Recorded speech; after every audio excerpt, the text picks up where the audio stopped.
Buenos días. Sí.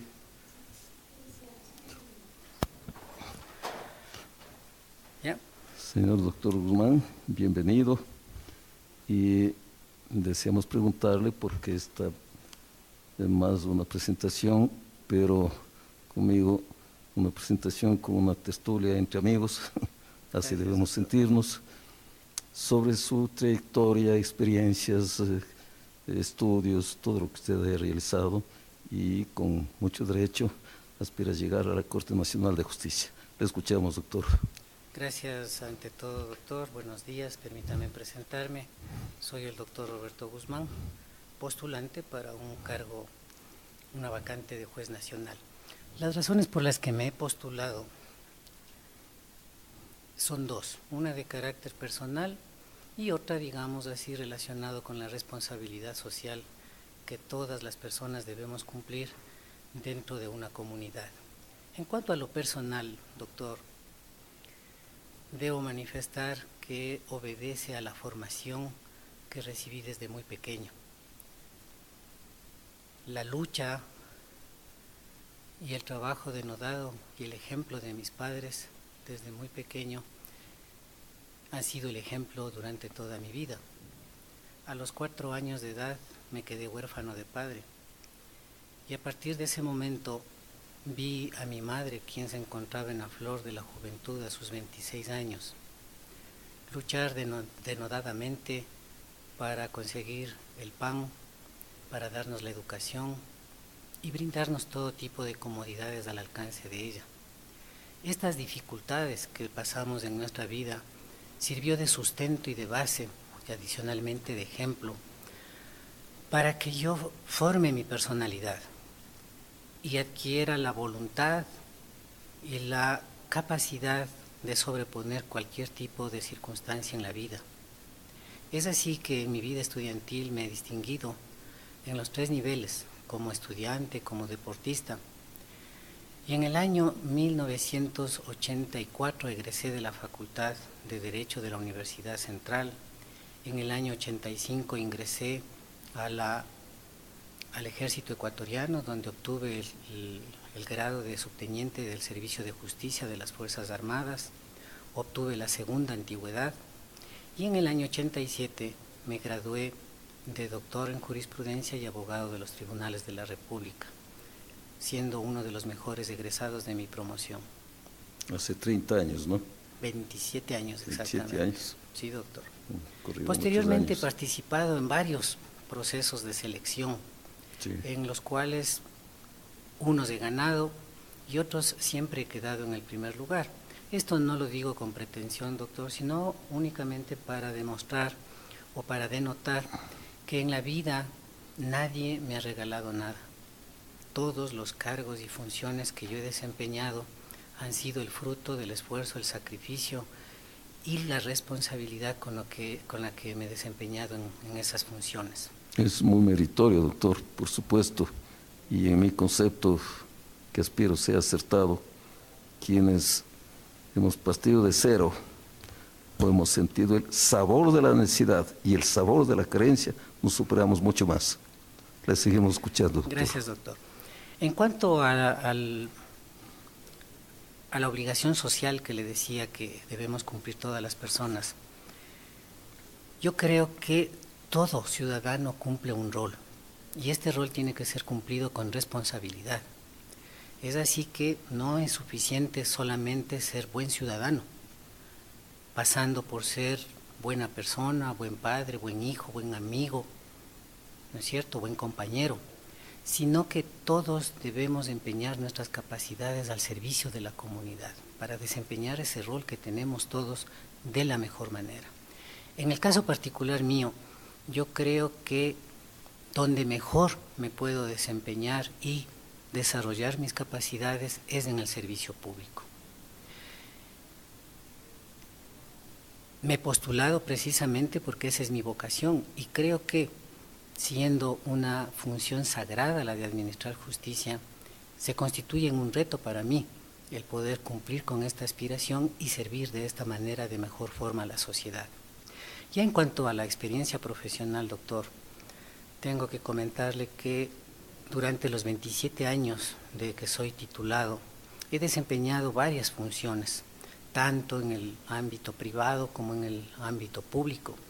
En el ámbito privado ejercí la profesión desde el año 1989 hasta el año 2001, en que salgo de las Fuerzas Armadas voluntariamente y monto mi despacho jurídico, ejerciendo la profesión libremente durante 12 años consecutivos. A los 12 años ingreso a la función pública a desempeñar varios cargos. En cuanto a lo privado, yo he sido asesor jurídico de varias instituciones, le puedo mencionar algunas como la Federación Ecuatoriana de Cooperativas de Ahorro y Crédito. He sido abogado y asesor jurídico de la Cooperativa de Ahorro y Crédito Cotocollao. He sido asesor jurídico y abogado externo de Proinco, compañía anónima. Esta es una empresa grande, constructora. Sí. Y en el ámbito público, en cambio, en el año 2001, luego de un concurso y ganar ese concurso, ingresé a la Fiscalía en calidad de agente fiscal de Pichincha. Mis funciones las desempeñé en la unidad de misceláneos y luego en la unidad de migración. También tuve un paso por el Ministerio de Bienestar Social, donde fui secretario de licitaciones. Tuve otro paso por el Congreso Nacional, en donde desempeñé la función de secretario de la Comisión de Fiscalización del Congreso de aquella época. Luego de ser fiscal, concursé, más bien dicho, fui a desempeñar la función de asesor jurídico de la Fiscalía General del Estado. Y estando desempeñando esa función me presenté al concurso para ministros fiscales que se realizó en aquel entonces. Gané ese concurso y durante 4 años y medio desempeñé el cargo de ministro fiscal y luego fiscal provincial por el cambio de denominación en la provincia de Cotopaxi. Salgo de la Fiscalía y soy asesor jurídico de la Corte Constitucional.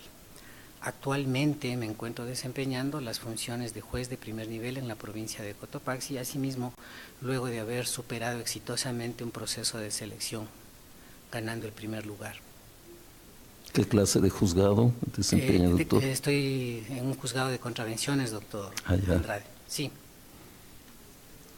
Es importante también anotar que en los 2 últimos concursos que llevó a cabo el Consejo de la Judicatura para la Corte Provincial de Justicia de Pichincha, para la Sala Penal, Militar y Policial, también he superado exitosamente esos 2 procesos y consto en el banco de elegibles para una de las vacantes de esa sala. Lamentablemente no he tenido la suerte hasta este momento que me designen. En lo que tiene que ver con la docencia universitaria, doctor, he sido conferencista en varias instituciones públicas, privadas. He sido docente de la Escuela Politécnica Javeriana, docente de la Universidad Técnica de Cotopaxi y profesor sustituto en la universidad donde usted trabaja, en la Central del Ecuador. También he realizado un sinnúmero de cursos, talleres, seminarios, encuentros, tanto a nivel nacional como a nivel internacional, especialmente en materia penal, que es donde más me desenvuelvo. Y finalmente, doctor, tengo la suficiencia en el idioma inglés. En cuanto ya a la concepción que yo tengo de la administración de justicia, creo importante hacer una pastilla condensada de lo que ha sido la historia de la justicia ecuatoriana. Recordar la justicia en el Ecuador es regresar a la historia de ignominia de nuestra sociedad, es recordar quizás cuando se aplicaba la pena de muerte, cuando habían tratos y penas degradantes para los seres humanos. Recordar, por ejemplo, que la justicia servía a intereses particulares o de los grupos de poder del momento. De esta época que ha marcado y ha caracterizado la mayoría de la historia judicial, hemos dado un salto a la actualidad, en el que nos encontramos en una nueva era de la justicia. Se han dado cambios sustanciales, no solo en la construcción de edificios y de la infraestructura, que hoy es evidente que que existe y que, dicho sea de paso, le ha cambiado la cara a la justicia, brindando comodidad y servicios y tecnología tanto a usuarios como a los operadores de justicia, sino más bien el verdadero cambio de la justicia tiene que ver con la nueva normativa que se ha aprobado en base de lo que establece la Constitución y obviamente la que está también por aprobarse y en camino de ejecución. Claro, están dictándose las leyes, modelizándose Así de acuerdo es. con las exigencias, la evolución del país, de la sociedad, indudablemente. Esta superestructura legal, que obviamente tiene que estar marcada o delineada de acuerdo con la Carta Fundamental, privilegia a la persona frente al Estado o a los grupos de poder que históricamente han detentado el poder. Y por eso es que es importante, doctor, que la justicia, como un órgano integral, responda a estas necesidades.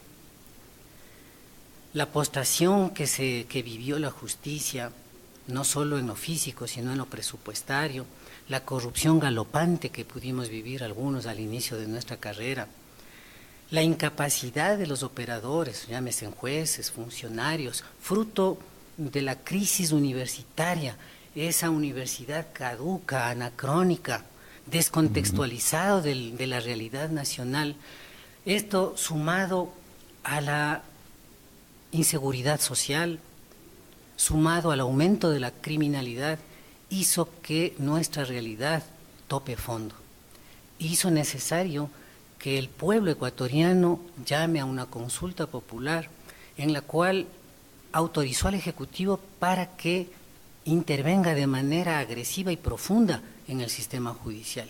Que se cambie la justicia. Y tenemos como Claro. resultado hoy día una reestructuración de la justicia acorde precisamente con la realidad nacional, con la realidad normativa y obviamente para atacar estas taras que presentaba la justicia. Para lograr este cambio sustancial, doctor, no era suficiente con cambiar de edificios, con dar computadoras, etcétera. Lo más importante, en mi criterio, era el talento humano. Era necesario no solo cambiar a los jueces, sino cambiar por otros jueces que tengan una formación diferente, que tengan una nueva concepción de lo que es administrar justicia. Y esta administración de justicia tenía que estar orientada, delineada, direccionada de acuerdo con lo que manda nuestra Constitución. Principios, derechos consagrados en la misma, a la luz de los derechos universales del hombre, basado también en los instrumentos internacionales de la misma materia, todo lo cual debía verse reflejado en una administración de justicia gratuita, de manera efectiva, eficaz y eficiente. ¿Qué haría usted, doctor, en la Corte Nacional de Justicia, plasmando sus proyectos? Bueno, para comenzar trabajaría y trabajaría honestamente, ¿no?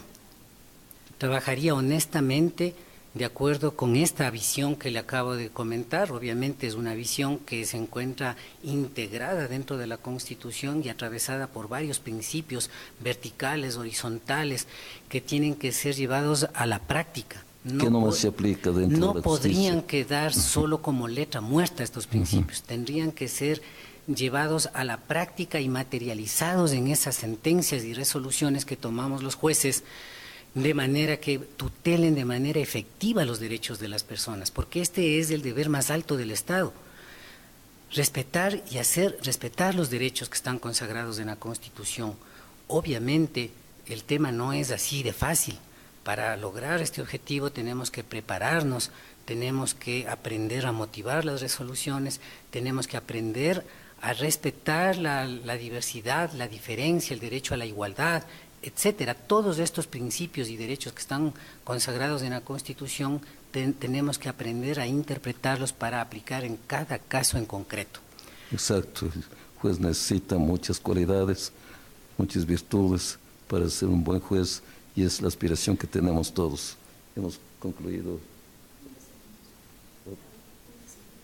Bueno, estaría por decir, doctor, sí, doctor, que sí. Yo anhelo un sistema judicial basado en la confianza del pueblo, que se autolegitime con sus resoluciones y sentencias y por sobre todo que sea en base del cumplimiento de las exigencias y de los postulados del neoconstitucionalismo.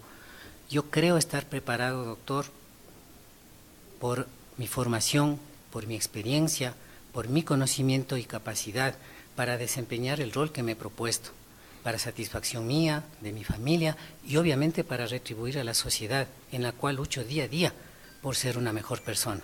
Gracias. Tengo una curiosidad última, doctor. Dígame. Usted ha comenzado en la carrera militar, ¿no? Usted fue militar. Consultando con su destino, ¿dónde habría ido mejor? ¿En la vida militar o en la vida civil? Precisamente yo salí de la vida militar porque no me sentía bien. Ajá, no era por el sueldo, no era por el uniforme, ni siquiera por lo que tenía que cumplir órdenes, sino porque no tenía independencia para tomar mis decisiones. Eso sí. Y en la vida civil yo creo que más allá de que puede uno tener influencias, presiones y todo lo que normalmente tenemos las personas, pero al menos somos libres y nadie nos puede ordenar en qué sentido tomar nuestras decisiones. Uno se realiza como quiere ser. Así es, doctor. Uno es el artífice de su destino, En cambio, en lo militar usted hubiera llegado por lo menos a coronel o general, que es bastante, desde luego. Y en la vida civil usted ha sido y es lo que hasta este momento ha cosechado con muchos éxitos, por supuesto, y deseamos igualmente éxito en este concurso que usted está inmerso. Gracias, mi doctor. Gracias a usted, doctor, también por sus palabras.